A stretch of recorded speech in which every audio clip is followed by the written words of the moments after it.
I never imagined betrayal could arrive not as a scream, not as a slammed door, but as a calm voice on the other end of a phone line. It was just after 9 in the morning when the wedding planner called my office. Her tone was polite professional, the kind of tone people use when they think they are dealing with routine details. But what she told me froze my blood. My husband had called her the day before. He had canceled my invitation to his brother's wedding. He had erased me from the guest list. And yet he told her to keep the $40,000 deposit I had paid.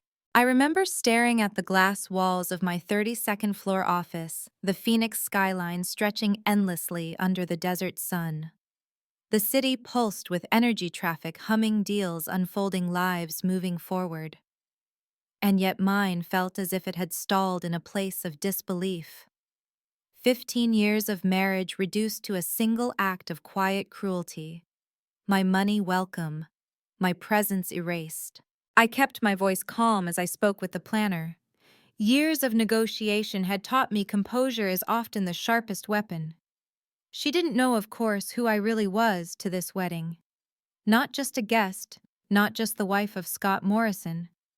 I was the owner of Morrison Hospitality, the very company that controlled the venue, the catering, and the hotels where every guest would stay. My money hadn't simply purchased services. My empire had built the foundation of the entire celebration. And my husband, the man I had trusted, had decided I would be invisible while he paraded my generosity as his own. That phone call was the first crack in a wall I had built for years. The wall of denial, of pretending his family's dismissal of me didn't matter, of believing that love made sacrifice worthwhile. As I hung up, I leaned back in my leather chair, my hand trembling slightly, though my face betrayed nothing. On my desk lay reports from 3 states' acquisition files, profit margins envied by Wall Street investors. I had built this empire brick by brick, long nights and harder mornings, while Scott's family barely acknowledged me as more than the woman who helped out with events. Helped out, as if multi-million-dollar deals were bake sales. I thought back to the dinner 3 weeks earlier when this betrayal first took root. Frank, my brother-in-law, had announced his engagement to Sarah. Their joy was real, but it was weighted by anxiety. The cost of a wedding, the crushing burden of student loans, mortgage bills that suffocated their dreams. Around the table, Scott's family sighed and calculated, speaking of compromises, a discount gown, a community center, reception, folding chairs, and paper plates. Scott had given me those looks across the table, the kind that weren't requests, but expectations. The kind that assumed, as always, that I would provide without being acknowledged. And I did. Later that night, I quietly wrote the check. $40,000 less than what Morrison Hospitality made in 2 days, less than the cost of my living room furniture, but enough to transform their modest ceremony into the kind of celebration Sarah dreamed of. I asked for nothing but secrecy. Let it be their day, I told Teresa, Scott's sister, who had come to me with tears in her eyes. Let them never know. Let it be a gift pure and without obligation. But generosity, when given to those who mistake it for weakness, becomes a weapon they can turn against you. Scott saw my silence as permission. He saw my humility as expendability. He called the planners and erased me, secure in the belief that my money mattered, but my presence did not. When the second call came, another planner, another polite voice laced with unease. My stomach twisted tighter. Again the words, "Your name is being removed, but the funds remain." Again the reminder that Scott had spoken as though it were a joint decision, as though I had consented to being erased. And then, as if to carve the wound deeper, my phone buzzed with a message from him. Just a text, casual, dismissive. "Stop being dramatic. You're not coming. We're keeping the money. We'll talk when you've calmed down." Calm down.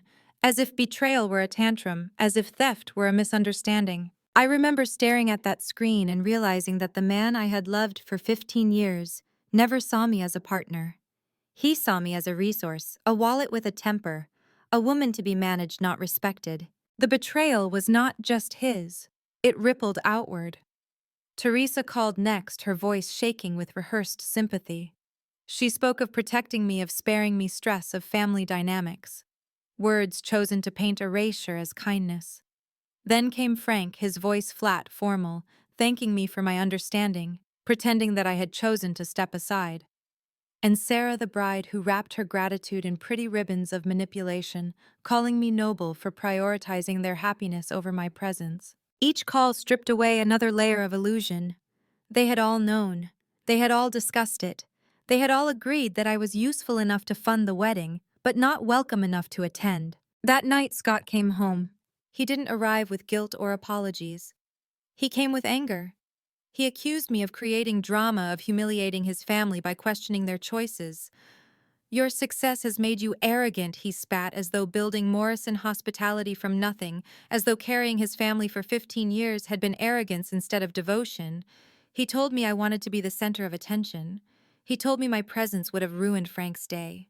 And then he slept peacefully beside me, while I lay awake staring into the darkness, realizing that the love I thought was unconditional had always been contingent.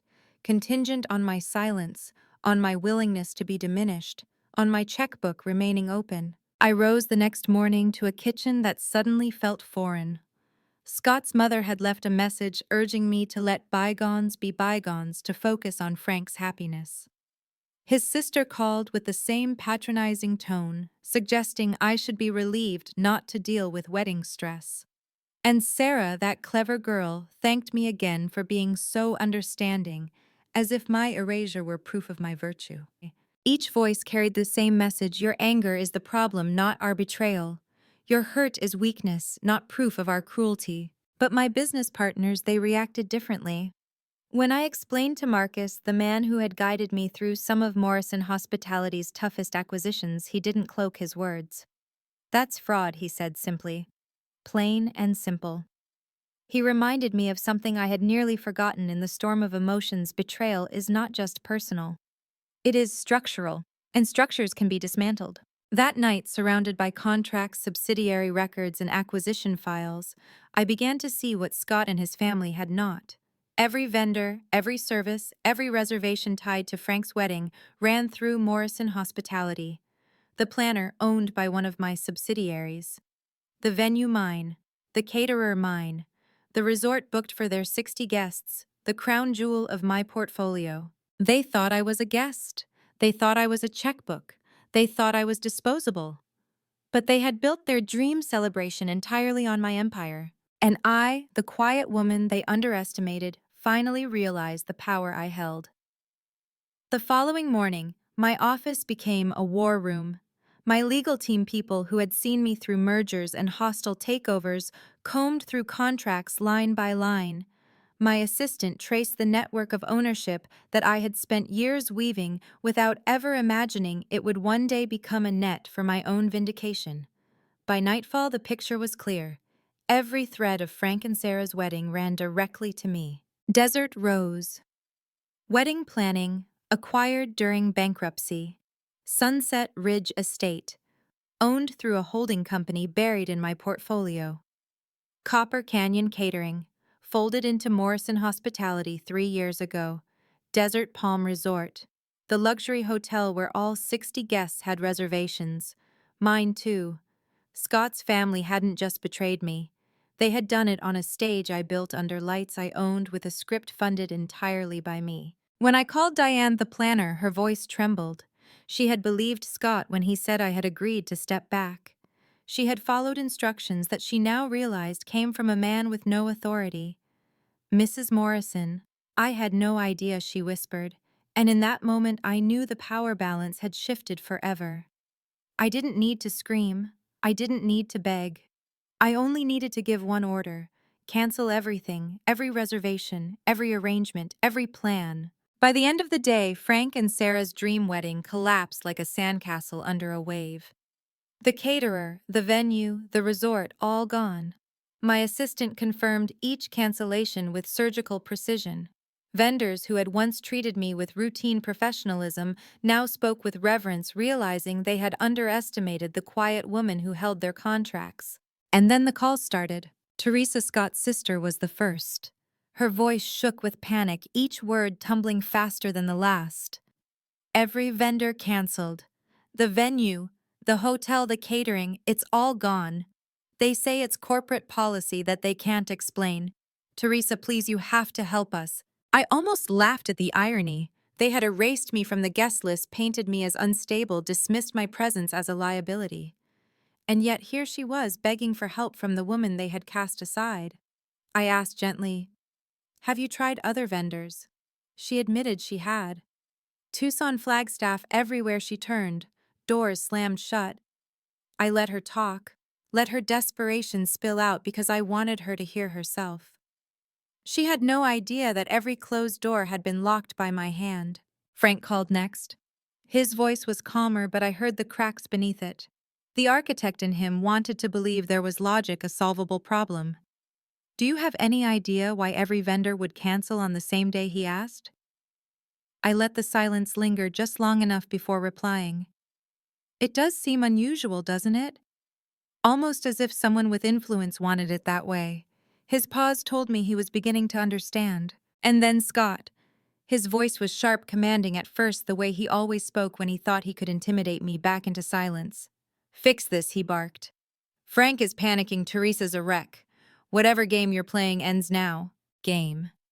He still thought this was a tantrum, a petty act of spite. He had no idea this was the natural unfolding of power he had never recognized.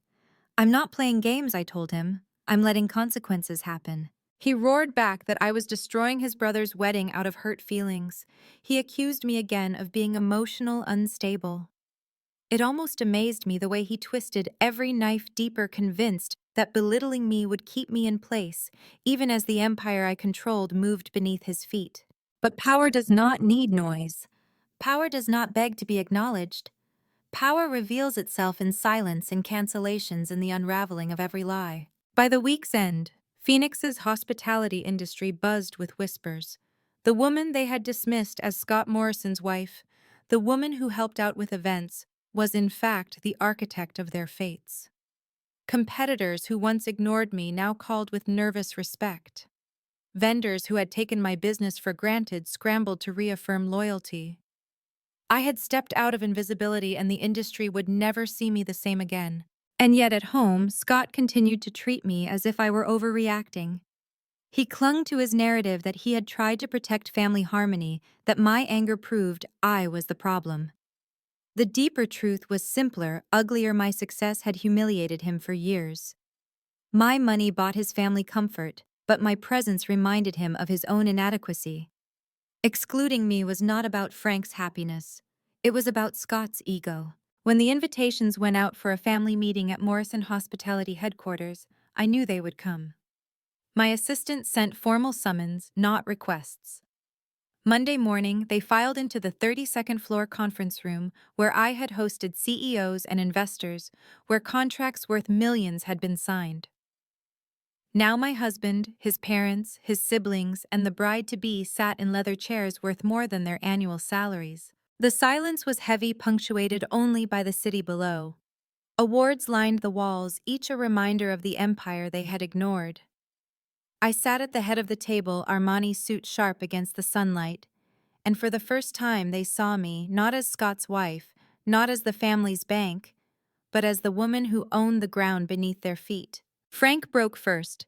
His voice shook, but his words carried a sincerity I hadn't expected. He apologized. Not excuses, not reframing, but an actual apology. "What we did was inexcusable," he said. "I should have defended you." His remorse was real, and for a moment I glimpsed the brother-in-law I had once believed cared for me. Scott, though, couldn't surrender. He spun his web of excuses, insisting it was all about preventing drama, insisting that excluding me was meant to protect everyone. He still couldn't say the words betrayal or theft. He still framed it as my instability, my arrogance. And so I laid out my terms. $75,000 paid in advance, written apologies from every one of them. Public recognition at the wedding itself of what they had done and why the celebration nearly collapsed. They had 48 hours to decide, accept the terms, or explain to 60 guests why there would be no wedding at all. The silence that followed was exquisite. For years I had been the one silenced. For years I had swallowed disrespect. But now in my own conference room I was the one who dictated the terms. When Frank's letter arrived 2 days later with the payment wired into my account, I read his apology carefully. His words were precise, remorseful, unlike the grudging notes from Scott and his parents. I could see in his handwriting that he had begun to understand something Scott never would, that relationships built on exploitation collapse when the foundation finally cracks. 4 weeks later, the wedding happened not at the grand estate they had envisioned, but at Canyon View Lodge, one of my smaller properties. The guest list had shrunk to 40, the decor stripped of excess. Simplicity replaced opulence, and in that simplicity a strange beauty emerged. Sarah, the bride who had once manipulated her words so carefully, now stood before guests with tears in her eyes, admitting publicly that their treatment of me had been shameful. Frank, to his credit, thanked me not only for funding the wedding, but for teaching them about respect. Their words were imperfect, but they mattered. For the first time, I felt something close to vindication. Yet Scott moved through the evening like a ghost. His dominance was gone, replaced by silence. He knew now what I had always known: my presence had never been the problem.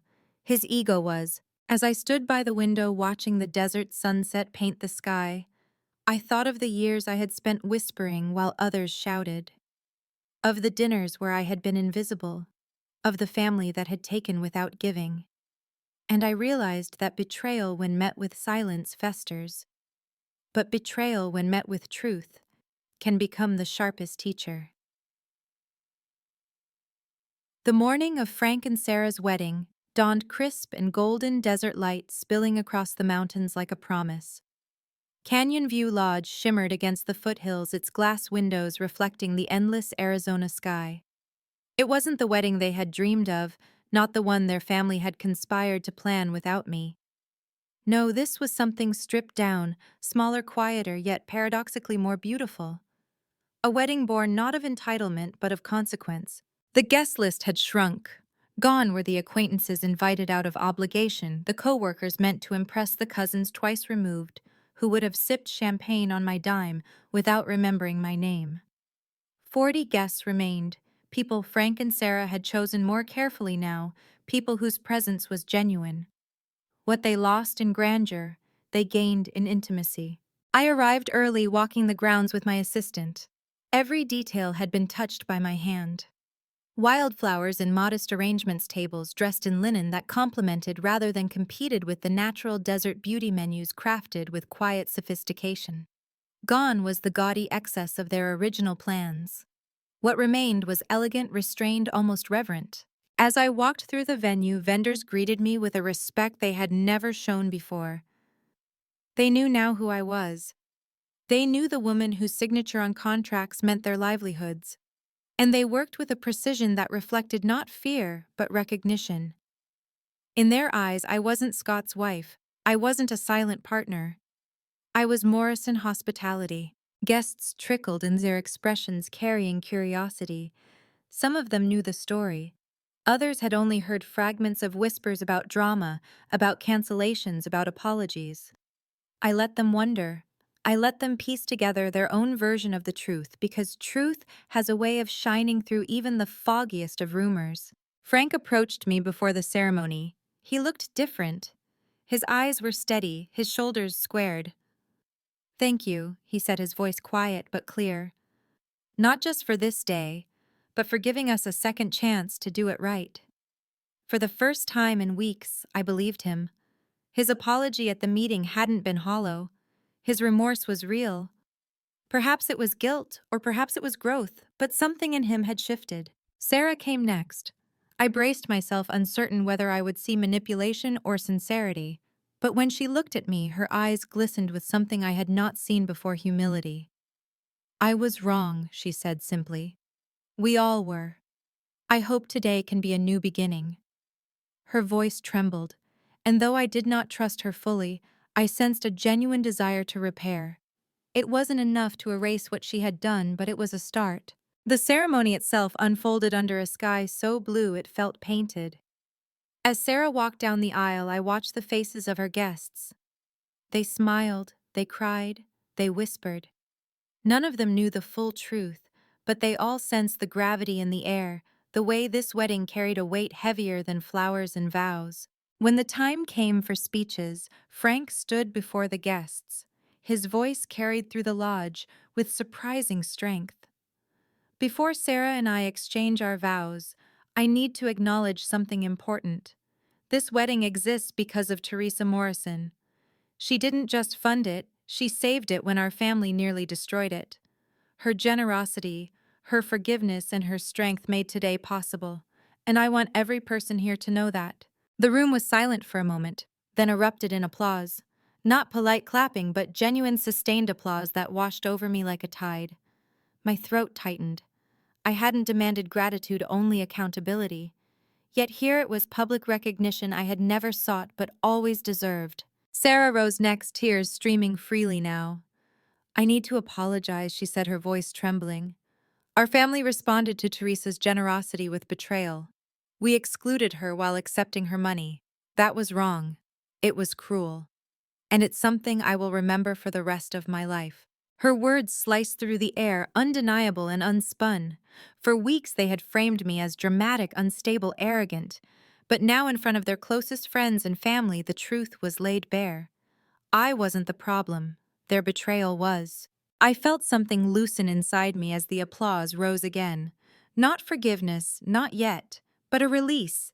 A confirmation that I wasn't crazy, that my pain wasn't hysteria, that my dignity wasn't disposable. Through it all, Scott sat silently. His face was pale, his jaw tight. He clapped when the others clapped, but his hands moved like stone.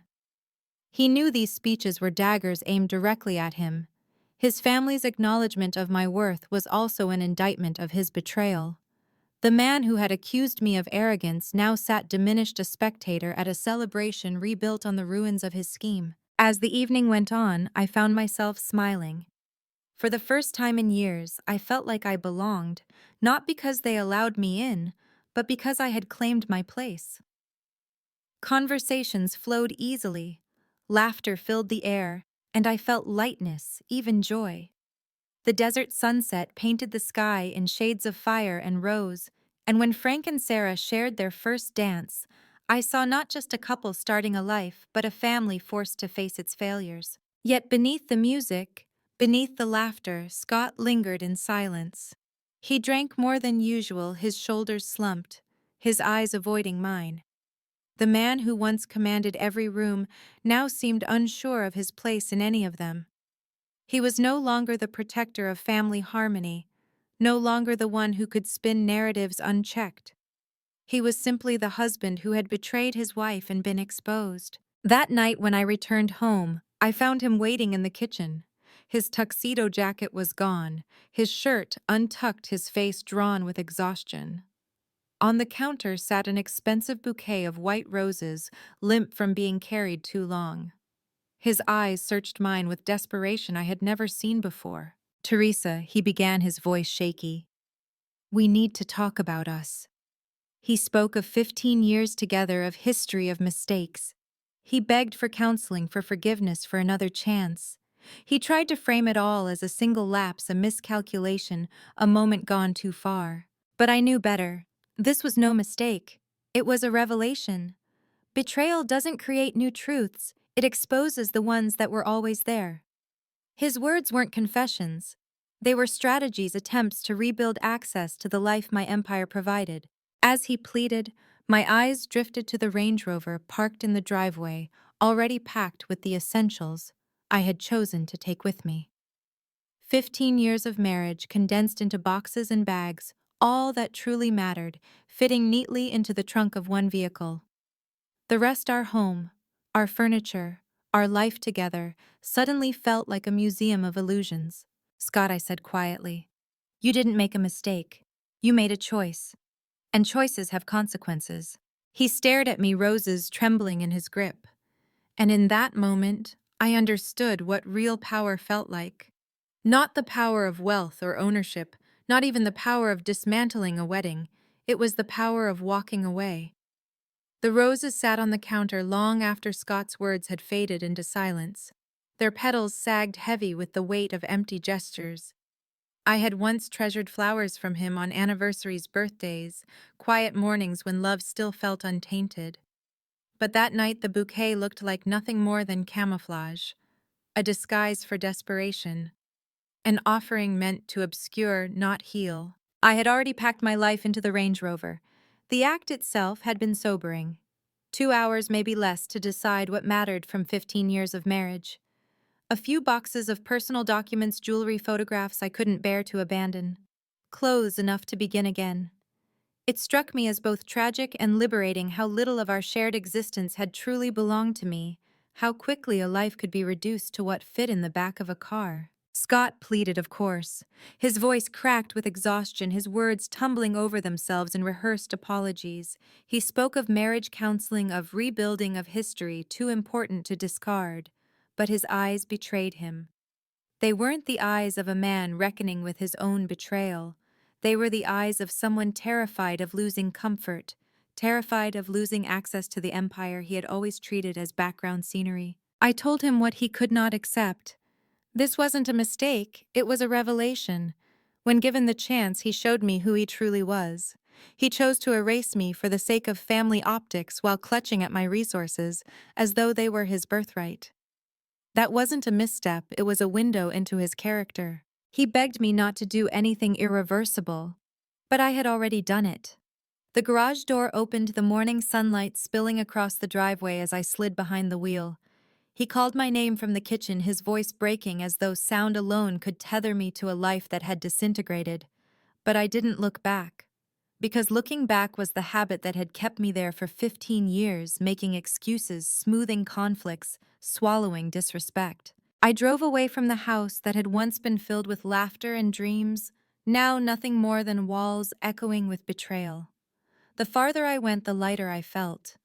It wasn't joy, not yet. It was something quieter. Relief. In the weeks that followed, my absence created ripples Scott couldn't contain. His family called me incessantly at first, their tones shifting from pleading to scolding to guilt-laden attempts at reconciliation.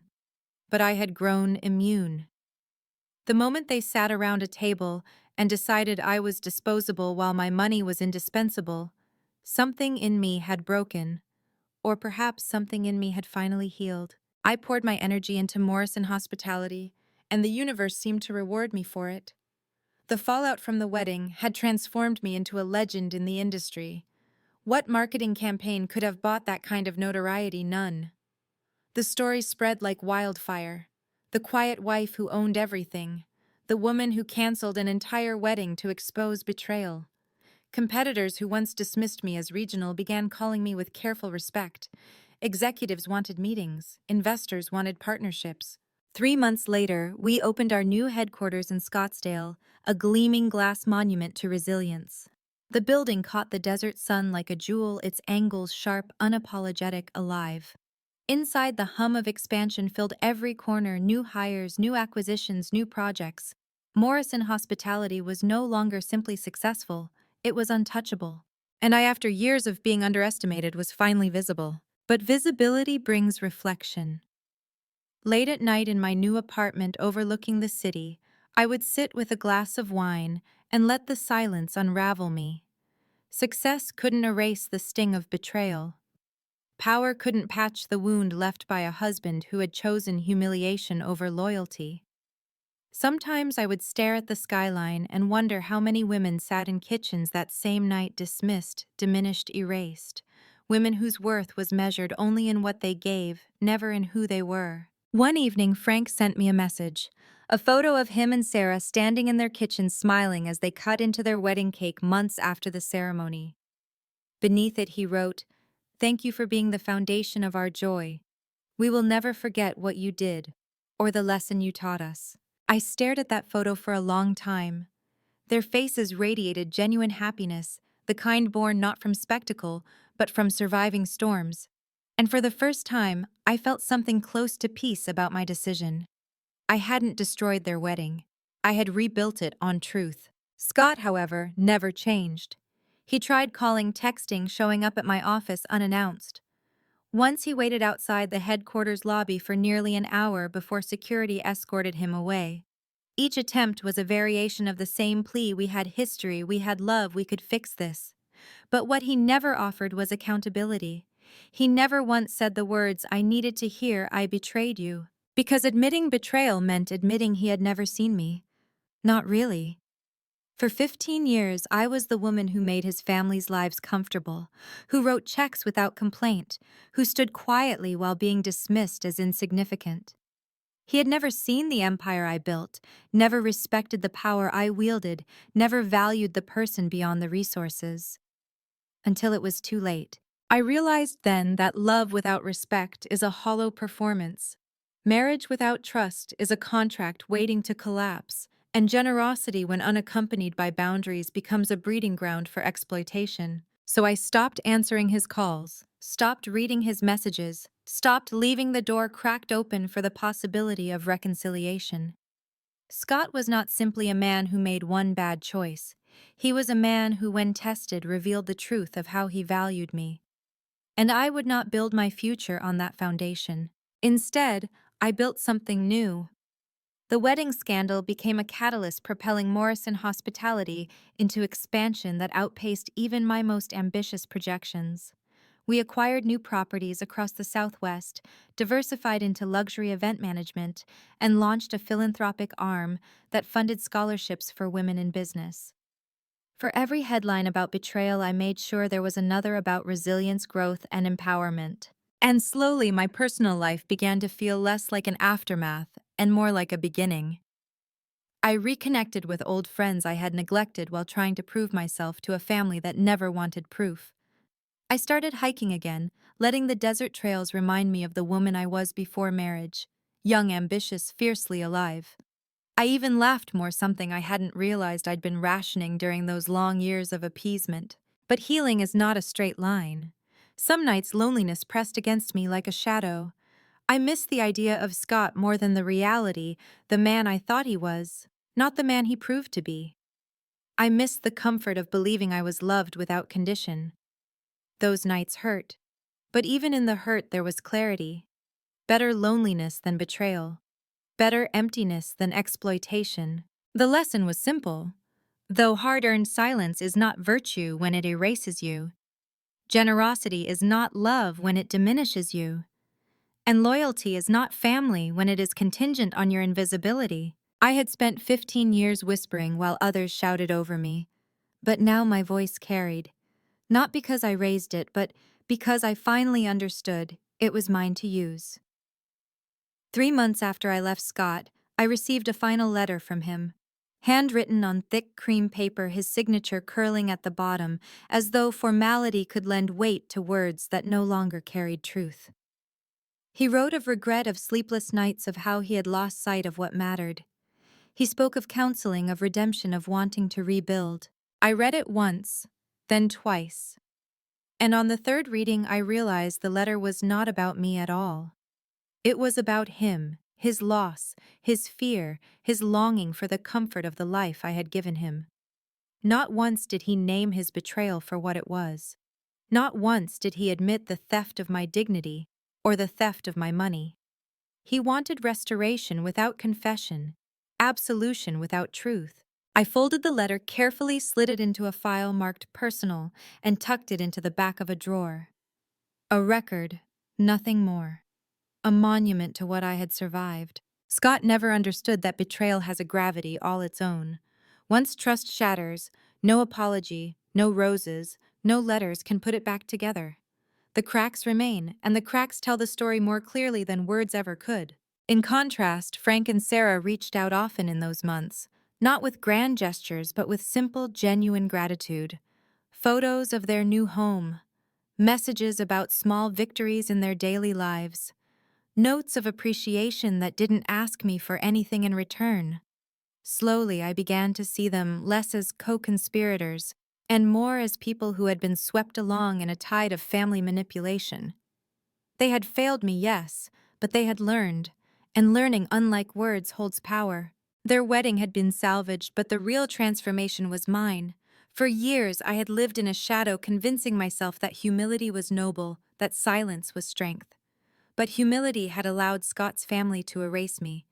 Silence had enabled betrayal to thrive unchecked. I remembered sitting across countless dinner tables, where my achievements were minimized to Teresa's little business. I remembered writing checks while being excluded from decisions. I remembered being thanked in whispers but dismissed in public. For years, I told myself that love was worth it, that family harmony justified it. But the truth is, this love that requires your erasure is not love. Family that demands your silence is not family. The night I drove away, leaving Scott in the kitchen with his bouquet of roses, I thought I was ending something. But what I was really doing was beginning.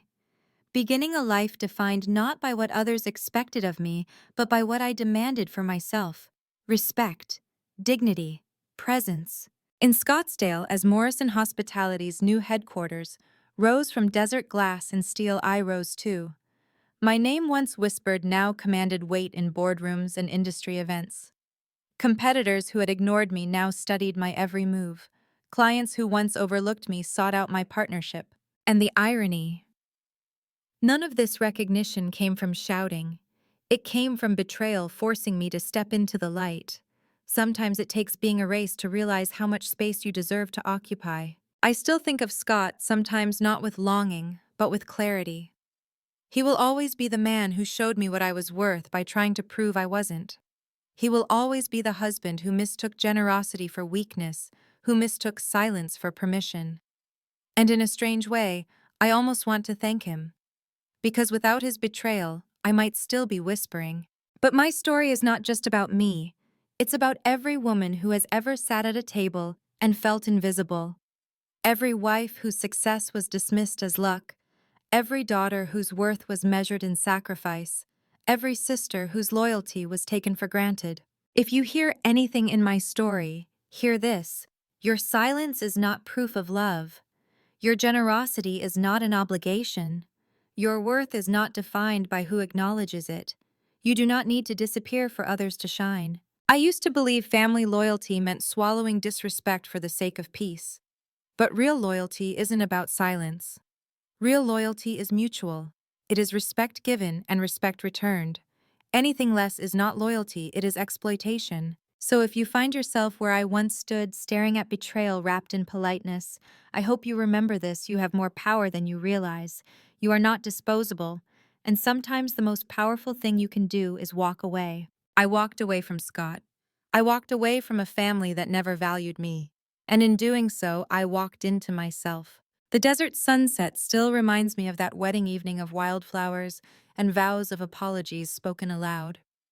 But it also reminds me of what came after: the clarity, the strength, the knowledge that I will never again allow myself to be erased. And now I share this story with you, because maybe, just maybe, you needed to hear it tonight. If you've ever been underestimated, if you've ever given until you were empty, if you've ever been made to feel invisible, know this: your story doesn't end in betrayal. It begins there, and what comes next is yours to claim. Thank you for listening to mine. If my story moved you, if you see yourself in any part of it, I ask you to take a moment, like, share, and subscribe. Not for me, but so more women who need to hear this can find it. And leave me a comment. Tell me your story, because our voices matter, and together they cannot erase us.